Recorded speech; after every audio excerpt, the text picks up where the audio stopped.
हम लोग बहुपद का वर्गीकरण जानते हैं। बहुपद को दो भागों में बांटा गया है, पहला घात के आधार पर और दूसरा पद के आधार पर। तो आइए हम लोग दोनों के बारे में बारी बारी से समझते हैं। देखिए, घात के आधार पर होता है पहला एक घातीय या रैखिक बहुपद, जिसको लीनियर पॉलिनोमियल्स बोलते हैं अंग्रेजी में। उसका एग्जाम्पल होता है, देखिए एक घातीय का मतलब होता है कि जो चर होते हैं एक्स या वाई, जो भी चर इसमें रहेंगे, जैसा कि यहाँ पे एक्स है, इस पर पावर क्या होना चाहिए, एक होना चाहिए, इसीलिए ये एक घातीय बहुपद होगा। देखिए इसमें जितने भी है पॉलिनोमियल्स बहुपद, उस सब पर पावर क्या है, एक है, इसीलिए इसको एक घातीय बहुपद हम लोग बोलते हैं। दूसरा है द्विघातीय बहुपद, क्वाड्रेटिक पॉलिनोमियल्स।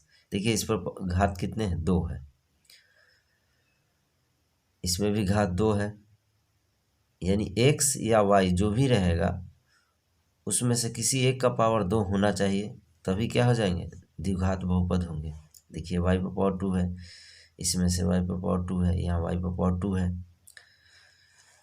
उसके बाद त्रिघात है, मतलब क्या होगा, एक्स या वाई जो भी होगा उस चर, उस पर पावर क्या होना चाहिए, थ्री होना चाहिए। देखिए इसमें भी थ्री है, इसमें भी थ्री है, इसमें भी थ्री है। चतुर्थ घाती मतलब चार घात, एक्स पर पावर फोर है, इसमें भी एक्स पर पावर फोर है, इसमें भी एक्स वाई पर पावर फोर है, इसमें भी है। तो आप क्या देख रहे हैं, इसी तरह से पावर बढ़ते जाता है, इसीलिए इसको बहुपद बोलते हैं, बहुत पद। अब चलिए यहाँ पे हम लोग पद के आधार पर देखते हैं कि कैसे बांटा गया है। देखिए यहाँ पे एक पदी है, बहुपद है, मोनोमियल पॉलिनोमियल बोलते हैं इसको। देखिए इसमें एक पद है, इसमें गिनना पड़ता है, प्लस या माइनस के बाद कितने चर हैं, पद हैं। जैसे 4x³ है, इसमें घात से मतलब नहीं है, बस सिंगल पद है इसका, इसमें भी सिंगल है, देखिए ये भी सिंगल है, ये भी सिंगल है, ये सब सिंगल है। उसके बाद द्विपद बहुपद है, बाइनोमियल पॉलिनोमियल। देखिए इसमें दो पद है, एक दो, इसके बीच में प्लस है, एक दो, ये भी द्विपद है क्योंकि क्या है, दो टर्म है इसमें, एक दो, दो पद है, एक दो, पावर से मतलब नहीं रखना है इसमें। फिर यहाँ देखिए एक दो तीन, इसमें तीन पद है क्योंकि ये त्रिपदी बहुपद है, एक दो तीन है, इसी तरह से एक दो तीन है, ये सब क्या है, त्रिपदी बहुपद है। उसके बाद है शून्य बहुपद, जीरो पॉलिनोमियल्स। शून्य बहुपद वो होते हैं जिसका मान जीरो होता है। अब देखिए जीरो इंटू एक्स पर पावर टू है, प्लस जीरो इंटू एक्स, तो ये सब का मान क्या हो जाएगा, जीरो। फिर उसी तरह zero into X square plus zero into X, फिर zero into X square comma zero, ये सब क्या है, शून्य बहुपद है। उसके बाद अचर बहुपद है। अचर बहुपद वो होते हैं जिसको कांस्टेंट बोलते हैं, जिसका मान क्या होता है, कोई संख्या होता है। जैसे अभी ये सब संख्या के रूप में है, √5 है, माइनस में 5 है, 7 है, ये सब कांस्टेंट बहुपद है जिसका मान बदलता नहीं। अब दिया हुआ है यहाँ पे हम लोग को बहुपद का मान निकालना।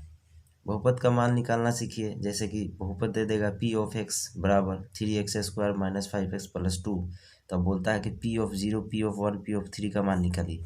ये हम लोग 9th क्लास में हम लोग पढ़े थे। जहाँ जहाँ x है वहाँ वहाँ हम लोग क्या बैठाएंगे, जीरो, क्योंकि यहाँ भी p है, यहाँ भी p है, और यहाँ x है तो यहाँ क्या होना चाहिए, जीरो है। तो इसमें जो जो दिया हुआ है x, वहाँ वहाँ क्या रखेंगे, जीरो, क्योंकि यहाँ x था तो ये सब x है, यहाँ जीरो है तो इस सब में क्या डालेंगे, जीरो। तो जहाँ जहाँ एक्स वहाँ जीरो रखते हैं तो क्या आता है, zero into three, zero into 5 सब जीरो हो जाएगा, अब बचेगा क्या, दो, तो ये दो हम लोग का आंसर हो जाएगा। फिर दिया है p ऑफ 1, तो जहाँ जहाँ एक्स है वहाँ वहाँ 1 रखते हैं, तो इस तरह से हम लोग का सॉल्व करने पर क्या आता है, जीरो आता है।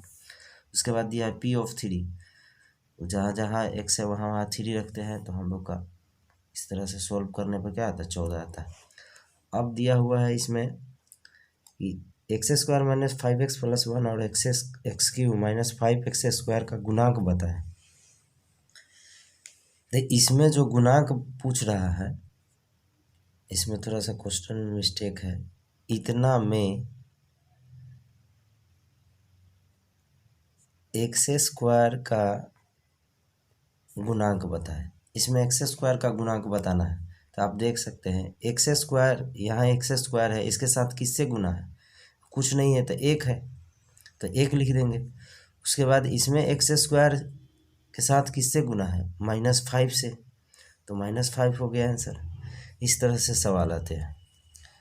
चलिए आगे कुछ और देखते हैं। अब है बहुपद का शून्य या शून्यक निकालना। देखिए बहुपद का शून्यक निकालने का ये फार्मूला है, यदि p ऑफ x में x बराबर a, मतलब x के जगह पर कोई संख्या देता है तो हम लोग सीधे क्या लिखते हैं? p लिखते हैं, और x है जहाँ a बैठा देते हैं, अब बराबर में क्या रखते हैं? 0। वो 0 आता ही है, जैसे कि यहाँ पे दिया हुआ एक पोलिनोमियल है, x का मान क्या दिया है? 1, तो p ऑफ 1 यहाँ पे रखते हैं तो ये सब क्या हो जाता है? जहाँ जहाँ x है वहाँ 1 रखें, तो इस तरह से क्या आता है? इसका मान 0 आता है। तो इस तरह से हम लोग पोलिनोमियल का शून्यक निकालते हैं। आगे चलते हैं।